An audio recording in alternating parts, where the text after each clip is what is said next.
So welcome back, everybody. We are moving towards the end of this morning, and we're going to continue to reflect on this question of both appropriate and inappropriate behavior, but also on role models that we might want to develop for our students and amongst our teachers, amongst our staff, amongst even in the profession. And in this exercise, you will be working together as groups with staff, with teachers, or with students. So you will be grouped according to the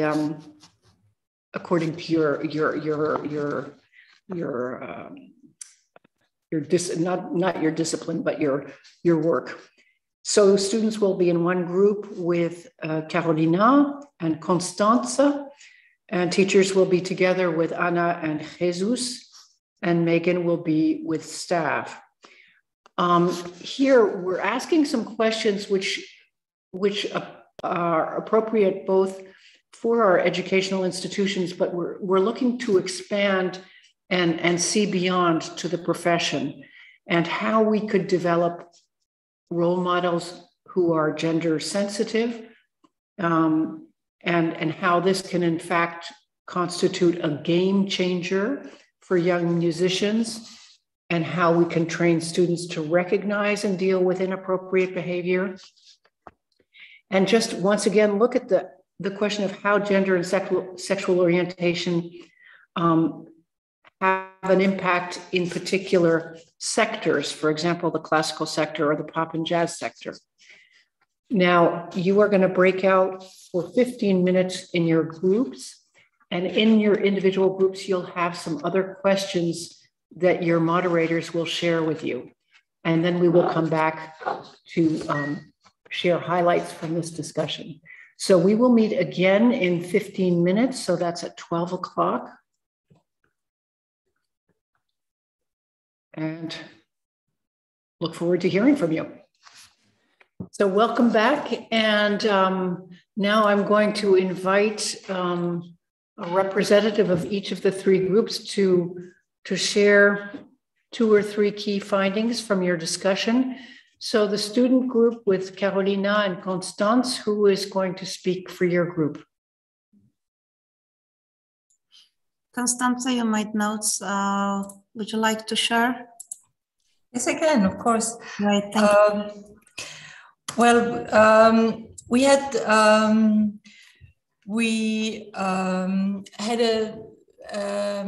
big discussion about the jazz, the differences between the classical sector and the jazz sector, and that especially the jazz sector is very male for all our students who are really in the training of jazz music, or are classical musicians who want to connect to the jazz sector. And this is really a problem, and that there are no role models, not only in the faculty, but also on television or in the industry, so that you really want to go into the jazz sector if you are female. So this was a big discussion. And the other thing is we had singers in our group, and there it was very obvious that there is much more pressure on female singers than on male singers, because there are so many more female singers, and everybody says, thank God that you're here to a tenor. And then he might do anything, and so much more pressure on the women.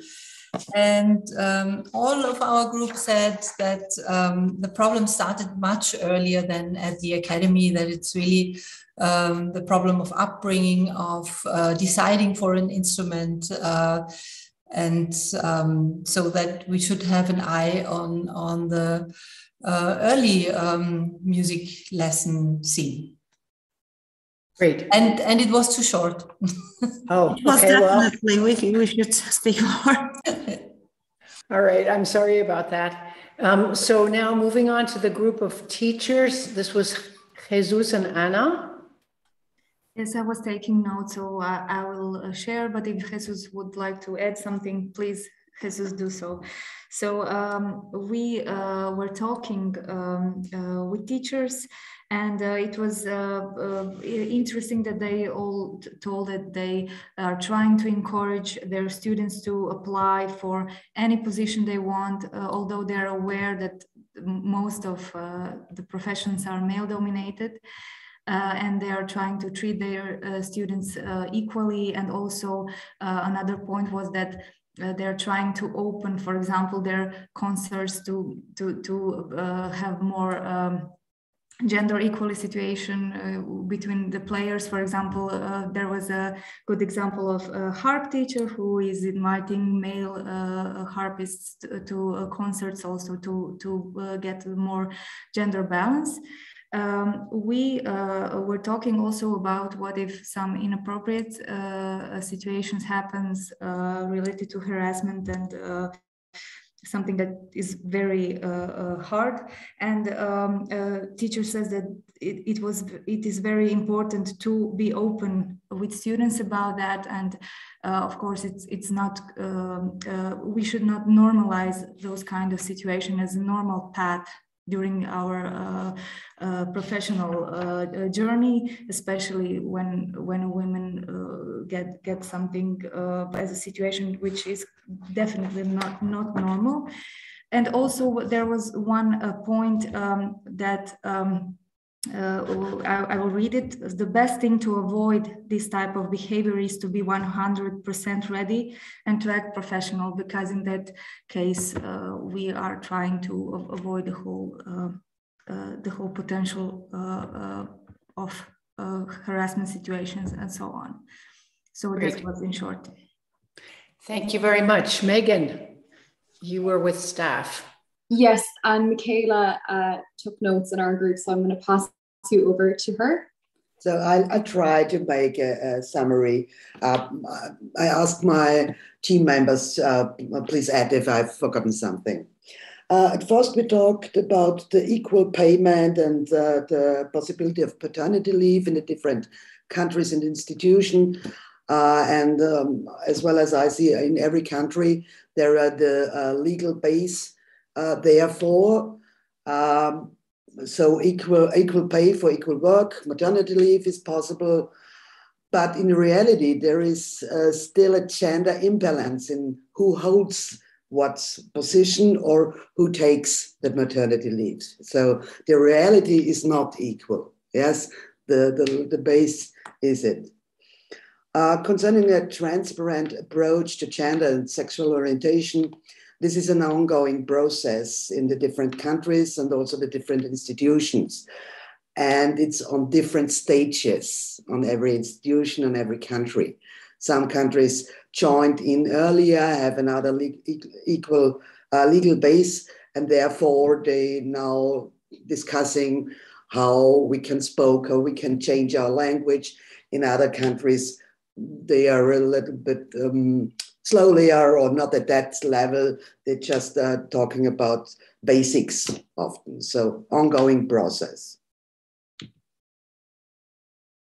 That's it. Great.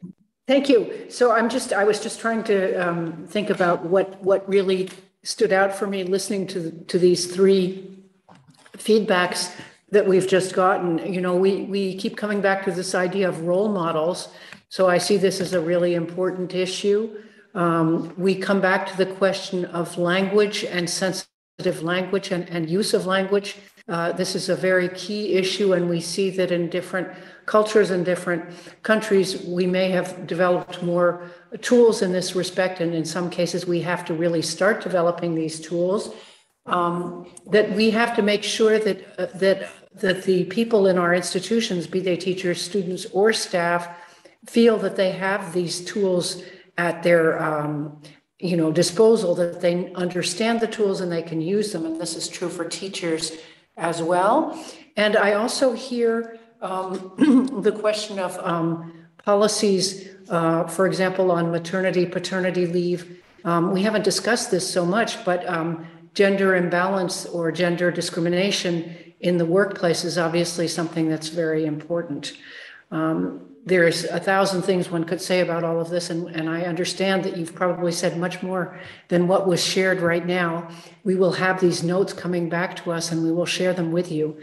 But for now, we have a little exercise of partners in crime, where you're going to be asked to respond to 2 scenarios.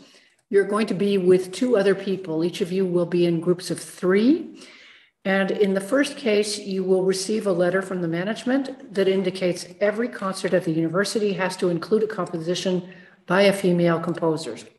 And you discuss it with your colleagues in your institute. And the question is, why is this impossible? So in other words, you've been told you have to have women composers on all your programs, but you have to come up, excuse me,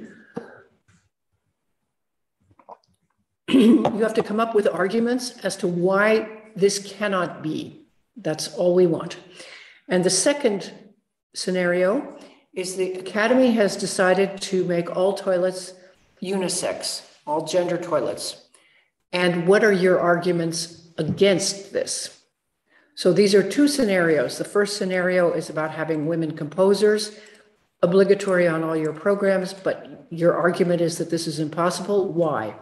The second is all your toilets are unisex, all same gender, all gender. And what are your arguments against it? You're going to be in groups of 3. You have a total of 20 minutes. And so I suggest you consider using 10 minutes for each question, and we will come back and we will ask you to choose the worst argument from the first scenario. Write it in the chat, and we will read these out loud and do the same for the second. So in other words, you're looking for arguments and you're looking for the worst argument. So we'll see you back here in 20 minutes. Thank you. So here we are again, and I'm sure you're getting hungry for lunch, but we have just, we're going to share our responses to this, these 2 scenarios.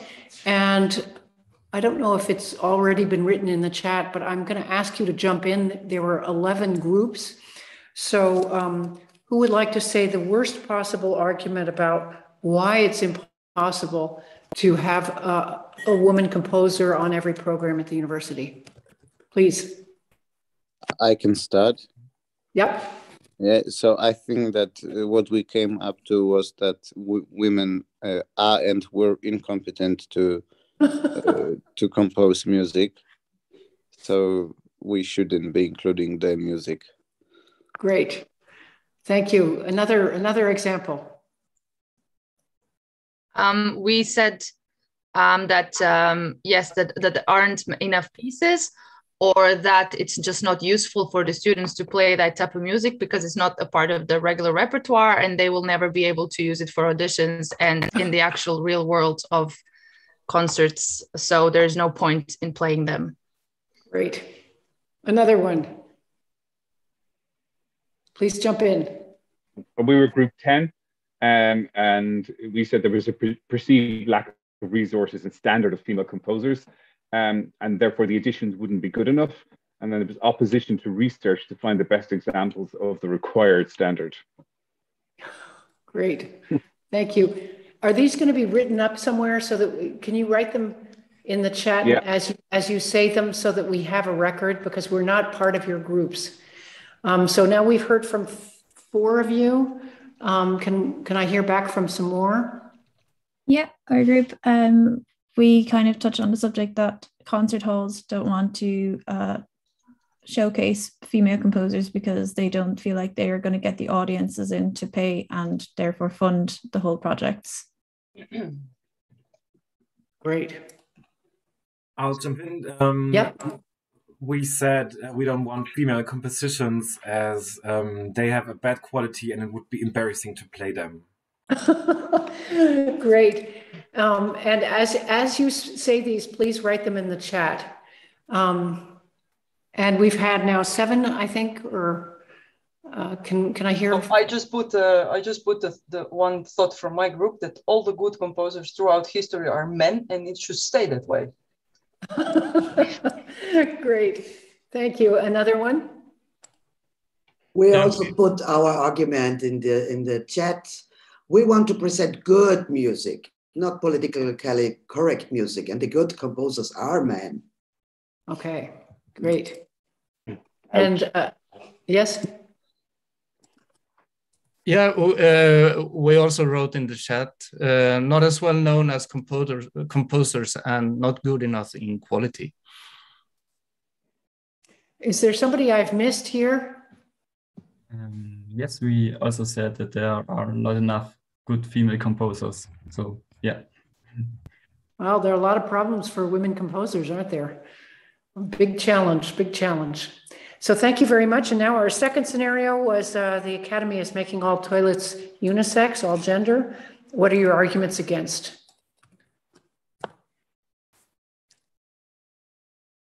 Jump in, please.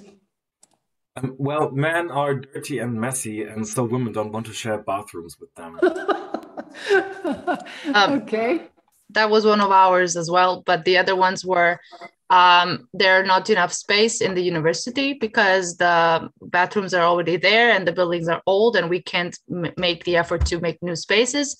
Or it could also be that people are uncomfortable with sharing the bathrooms with the opposite gender. Yep. But also that the men are dirty. Yeah. Other arguments? We said that having unisex bathrooms will lead to sexual encounters, so we shouldn't have them. Others? Why do we have to listen to the minority of trans and non-binary persons? I see that there's one that says sexual harassment would increase because men can't control their urges. And then why do we have to listen to the minority of, sorry. Oh, no, it's just disappeared. Of trans and non-binary persons. Of trans and that's what Joseph just said. Oh, yeah. Is there something missing? Sorry. We said, sorry, it seems to drop there. We said there was a lack of privacy, making possible sexual harassment within an enclosed space easier, creating a possibly intimidating environment, and lack of hygiene. Any more? There are trust issues in connection to mixed toilets. Not every university is ready for it. Students are afraid. And I see we have another comment, lack of privacy. Yeah, that's what Owens said. Yeah. Anybody who has been missed? Well, I think you've covered all the possible. We said pretty much the same. Like the terrible argument, the terrible statement would be: men are dirty, and bathrooms should be designed otherwise to be able to use them one gender. Yeah, we said this terrible argument as well, that it's not a man's fault that female and male are different, and why should they pay for that, standing in a queue waiting for the female to use the restroom. Great. And once again, I'm just wanting to make sure that you write this in the chat so we have a copy of your arguments here. So now to close out this session, we are going to bring you back into breakout rooms by institution. And so you will be working with members of the Assembly Working Group. However, the Swedish group and the Italian group you will need to choose a moderator or just make sure that somebody takes notes. And here, I think that, maybe you might talk about what you see as really key issues in your institutions, coming out of these last 2 days, given what you know about the situations in your institutions. Some guiding questions could be, what are the main obstacles to a more gender-sensitive handling of artistic and administrative decisions? So are there obstacles there that make this difficult? And what might be the first steps needed to make administrative and artistic decisions more gender-sensitive? But really, I'd like to encourage you to have a conversation that feels appropriate for your institution. We hear from different members of our working group who represent different institutions that they have different issues that are much more burning depending where they sit in Europe. So please just be sensitive to what your situation is, and please make sure to share it in the chat.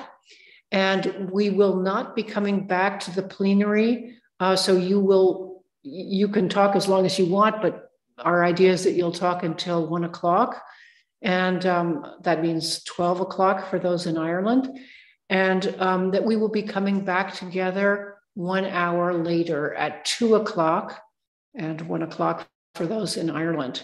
And at that time, we will sort of reflect on the general process that we've been engaged in the last 2 days and start formulating recommendations. So have a good time in your individual languages, and please share what you see as key points in the chat. Thank you. See you at 2 o'clock.